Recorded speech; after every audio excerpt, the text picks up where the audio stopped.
모닝 브리핑입니다. 이번 주 들어 국내 증시는 연일 하락입니다. 어제 같은 경우에는 코스피가 1% 가까이 하락세를 보이기도 했죠. 네, 맞습니다. 어제는 반도체와 2차 전지, AI나 엔터 등 너도 나도 할 것 없이 대부분의 업종이 하락했습니다. 맞습니다. 자, 오늘 마크 저커버그 CEO, 메타 CEO가 한국을 방문을 합니다. 오늘은 부디 AI와 반도체 관련주들 대부분이 강한 반등이 나오길 바라면서 모닝 브리핑 한번 힘차게 출발해 보도록 하겠습니다. 자, 일본도 홍콩도 심지어는 중국도 다 잘 갔는데 왜 이렇게 유독 국내 증시만 취약할까요? 밸류업 정책 공개 후 기대감이 약해진 분위기는 어제도 좀 지속이 됐고요. 반도체 경쟁 우려 속 SK하이닉스가 5% 가까이 빠지며 전반적인 투심은 더더욱 위축되는 모습이었습니다. 여기에다가 어제 신규 상장한 APR의 장 초반부터 거래 대금이 무려 1조 원이 쏠리자 수급 블랙홀 현상이 펼쳐지기도 했죠. 이에 하락 종목 수가 상승 종목 수보다 더 많았던 모습이 계속됐던 전거래일 2월 27일 화요일 한마디 용두삼입니다. 국내 증시 1월의 부진함을 뒤로하고 2월 들어선 그래도 추세적 반등 시도가 나와줬건만 그 반등도 잠시 2월 마지막 주 들어 시장은 제대로 저항대에 부딪히며 전거래일 양시장은 장대 음봉을 그렸습니다. 그래도 2월엔 시장의 결이 달라지는 줄 알았는데 글로벌 증시는 연일 선방이니 유독 더 크게 느껴지는 국내 증시의 뒷심 부족은 더 쓸쓸히 다가왔던 전거래일. 구체적인 마감 수치와 수급 동향까지 한번 확인해보고 오시죠. 네, 말씀하신 것처럼 양시장은 장대 음봉을 그리며 마감했습니다. 이번 주 후반에 발표될 미국의 PCE 지표 경계감과 또 어제 발표된 정부의 밸류업 프로그램에 대한 실망감이 더해지면서 코스피 지수는 연이틀 하락한 모습이었는데요. 특히 SK하이닉스는 HBM 경쟁이 심화될 것이란 우려 속에 5% 가까이 빠졌습니다.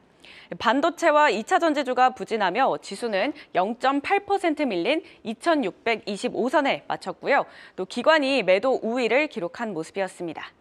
코스닥도 마찬가지로 오후 들어서 낙폭을 더 키웠는데요. 외국인은 3거래일째 그리고 기관은 7거래일째 연속 순매도하며 코스닥 지수는 1% 넘게 빠진 853선에 거래를 마쳤습니다. 네, 어제 대부분의 업종이 하락했지만 그중에서 눈에 띄는 섹터는 HBM과 조선, 그리고 가상화폐 관련주였는데요. 어제 삼성전자가 업계 최초로 36GB HBM3를 12단 D램을 개발했다는 소식이 들려왔습니다.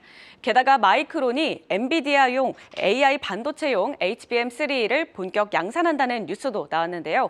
이 소식에 HBM 관련주들이 어제 급등한 모습이었습니다. QRT는 24%, 예스티는 16% 강세를 보였습니다.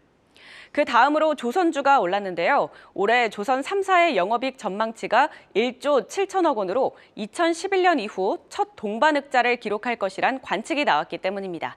한화오션은 최근에 LNG선을 수주했다는 소식도 호재로 작용하면서 어제 5% 상승했고요. 또 HD 현대중공업 같은 경우에는 4.7% 오름세를 나타냈습니다.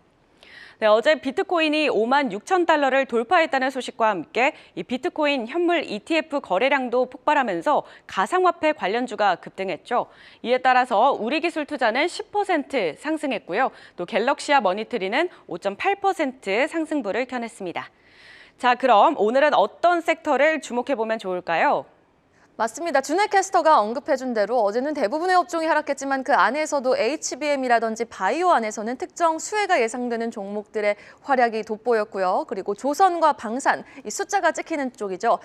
그쪽도 선방을 해줬습니다. 여기에다가 비트코인 급등에 따른 가상화폐 관련주들에도 확실한 저력이 느껴졌던 하루였는데요. 자, 그럼 오늘은 숫자가 증명해주는 하지만 동시에 그 숫자가 증명되니 피크아웃 우려감도 함께 상존하는 조선업 야무지게 정리해보겠습니다. 자, 일단 조선업, 건설업과 마찬가지로 수주 산업입니다. 전날 조선주들의 반등 모멘텀이 되어준 소식으로 한번 출발해볼까요? 먼저 한화오션의 카타르향 초대형 LNG선 추가 수주 소식이 있었습니다. 기존 12척 수주권을 다음 달 마무리할 계획이었던 한화오션은 그 과정에서 한 번에 더 많은 LNG를 운반할 수 있는 큐맥스 선박을 추가 수주할 수 있게 됐다라는 보도가 나온 거죠. 여기에다가 프랑스의 토탈 에너지스가 모잠비크 LNG 운반선 건조를 연기했다라는 소식도 들려왔는데요. 이 건조를 연기한다? 당장 악재로 보이기는 하나 향후 4년간 일감 걱정 없는 국내 조선업계는 이렇게 생긴 또 한 번의 공백, 슬롯 기간의 여유가 호재라 보며 조선주들엔 반등 트리거로 작용해줬던 모습이었습니다. 자, 이렇게 이미 쌓여있는 수주 잔고에 수주 선박이 연기되는 게 호재로 작용하는 조선업. 수주 여유가 있으니 동시에 피크아웃 우려도 형성되고 있는 조선업. 그럼 무엇을 인덱스로 그 호황이냐 아니냐를 판단할 수 있는 걸까요? 다음 페이지 보시죠. 먼저 조선업 상황을 나타내는 대표적인 지표, 선가입니다. 이 신조선가 지수로 P를 가늠해 볼 수 있는 거죠. 신조선가 지수가 100포인트 이상으로 높아질수록 배 건조 가격이 오른다는 건데요. 그리고 Q, 이 수주량이 되겠죠. 조선사가 얼마나 수주 잔고를 유지하고 있는지 여부가 되겠습니다. 지금 24년 2월 현재 신조선가 지수는 40주 연속 상승하며 2008년 이 서브프라임 모기지 수준까지 치고 올라온 상황이고요. 수주도 보면 조선 3사 모두 2에서 3년치 이상의 수주 잔고를 넉넉하게 유지하고 있는 상황입니다. 지금은 P와 Q 모두 훌륭한 거죠. 그런데 이렇게 슈퍼사이클 진입기로 봐도 무방한 시점에서 왜 피크아웃 우려도 동시에 상존하느냐? 바로 아이러니하게도 이미 포화 상태인 수주 잔고 때문입니다.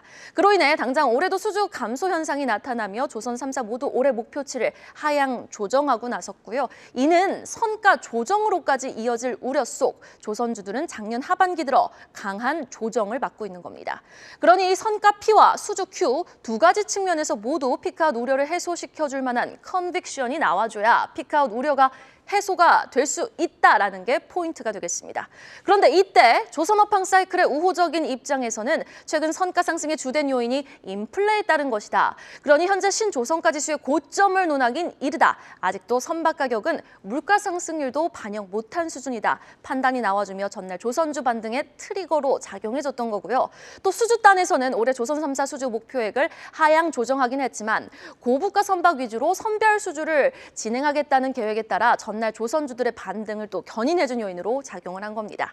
물론 이러한 PQ 개념 외에도요. 중국과의 출혈 경쟁, 조선업황을 판단하는 데 정말 수많은 변수 요인이 상존하지만요. 일단 조선업은 이 PQ를 중심으로 원리가 작용된다는 것, 그리고 현재의 상황이 슈퍼사이클인지 피크아웃 우려인지 논란이 지속되는 이유, P와 Q 논리 작용을 통해 오늘 이 시간 한번 확인해봤습니다.